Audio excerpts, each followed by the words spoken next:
All right, so I wanted to come on here and make this video real quick.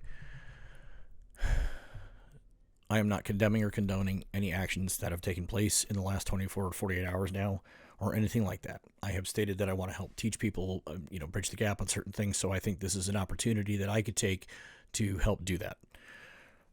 Again, I posted about let's wait for an investigation to occur. Now, we could scrutinize the investigation later once it comes out. However, everything is just preliminary now. I have actually physically done law enforcement involved, officer involved shooting investigations. I've been the primary case officer on several.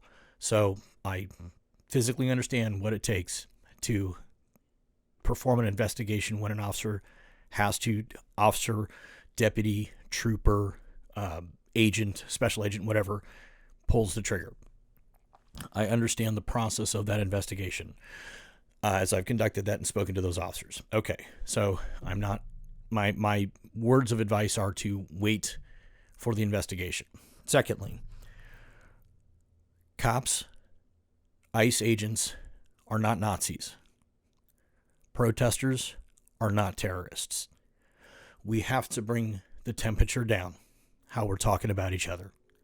We have to understand that just because you disagree does not give you the right to, it doesn't give you free reign, all right? We need to tone the temperature down. We need to look at each other as humans. We need to understand that there's a lot of passion and fire in a lot of people. And again, we're opposing sides in the same country. We need to learn to talk to each other, and we need to come to an understanding. I have stated publicly that I fully support immigration and customs enforcement. However, publicly, I do not agree with all of the tactics that they are currently using. I don't. I've even stated it. I have made I haven't really spoken openly publicly about it. In depth. I have obviously posted about it, but I don't agree with all the tactics that they are using right now. But I actually very much believe in the mission of what immigration and customs enforcement does. Another thing that I have, again, personally done is I've performed these jobs. Not immigration specifically, but I have dealt with immigration issues. I have dealt with human smuggling. I have dealt with human trafficking. I have dealt with criminal organizations. I have dealt with all that stuff. So I kind of understand what it takes. I believe in the mission of what immigration and customs enforcement is. I just don't necessarily agree with all of their tactics. I don't know what kind of training that they're going through right now. I'm not friends with any of them right now. If one of you follows me, hey, reach out. But where I'm going with that is that we don't have to agree on their tactics if we talk about it. And again, I would wish that some cooler heads would prevail, and I wish different things would have been done or are done in communities.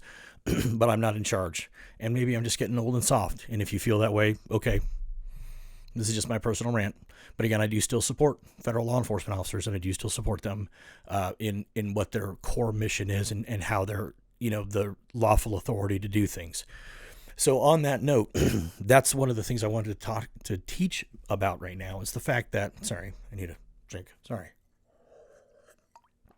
I know that's unprofessional, but I'd rather just be real and raw and just get the information out. Immigrations and customs enforcement officers and Border Patrol agents are federal law enforcement. They are police officers. They are law enforcement. Now, the term police, we can argue about semantically about what does it actually mean. However, they're sworn law enforcement officers with the authority to effect arrests, obtain search warrants, execute those search warrants, carry a badge, carry a gun. And here's the most important part about law enforcement, police, anything like that. They are the only ones in this country that can stop and detain you and strip you of your civil rights. Once you are detained, your civil rights, they are now stripping you of your civil rights if you're placed under arrest. And I'm not saying that as a bad thing. I'm just saying that's what happens as U.S. citizens when we are arrested by federal or by officers. Okay, so with that being said, and I'm stating that they're police officers. They are law enforcement officers. They are just at the federal level, just like DEA, just like FBI, just like U.S. Marshals. All of those guys, they're federal police officers. Immigrations and customs enforcement, I'm speaking a little bit just from old knowledge here, so just take everything with a grain of salt. Has two factions of it, and I shouldn't say factions, two departments. They fall under the Department of Homeland Security, and it's U.S. Border Patrol and Immigrations and Customs Enforcement. Now, within Immigrations and Customs Enforcement, there is your agents on the ground, that such as what you're seeing on television. And then there's your special agents that are criminal investigators that do more of the longer term investigations. Again, they can affect warrants, they can get arrest warrants, they can get administrative warrants for immigration issues. I never dealt with the immigration stuff as far as like processing people for that, so I don't have any understanding of that. So they're police officers, they're cops, they're law enforcement.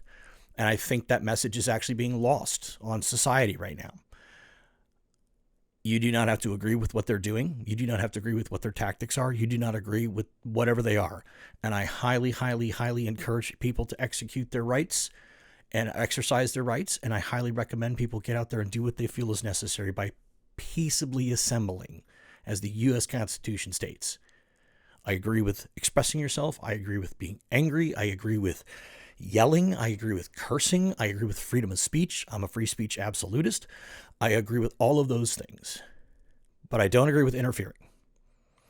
And I don't agree with interfering. Also, there is a federal statute that grants federal law enforcement officers the ability to stop, detain, and arrest if you are interfering. Okay. We could do a breakdown on something later about that, but they do have the authority to detain if you are interfering. Now, the problem is that interfering is subjective. So that's where you sometimes get some issues. So I believe in both sides. Be mad, be angry, protest. Go out and protest in public places. Do not impede on people's private property. Do not interfere in law enforcement operations. Call your lawmakers. Scream, yell, jump up and down. Don't be violent. Don't be an asshole. Well, I guess you can be an asshole. Just don't be insane. Don't lose your mind. And on the flip side, the law enforcement officers, there are scared communities out there that don't know what to do. And again, I have intercepted and interdicted human smuggling loads where I have looked in the eyes of people coming into this country to make a better life for themselves. And I have seen the fear in their eyes, and I have seen their dreams crushed because I pulled that car over, and now they're going to get back on the bus and they're going to have to get deported. And I've also seen the murder suspect and the kidnapping suspect that was hiding inside of the criminal interdiction load, that was pretending to be a poor immigrant, that was coming back into America to commit more crimes. So I see both sides and I understand it. And the entire point and the entire mission I've ever tried to do is to just bring some humanity to all of this, and to stop looking at each other as pieces of shit, and to stop looking at each other as pieces of garbage, and just start seeing to see the good and the bad, and to understand that people are people. Now, with that being said, for those kidnapping suspects and those murder suspects, please go create mayhem and chaos and arrest those people. And I'm just being silly, but go kick down doors, go get the bad guys. We as American citizens want that. And even if you think you don't, you do. But then you've got your scared immigrants and everything in between. I'm just asking for everybody to take a step back, look at each other as human beings, stop being absolutely so rigid on everything. Exercise your rights. That's what America's for. That's what I'm doing right now. Let me know what you think. Cheers.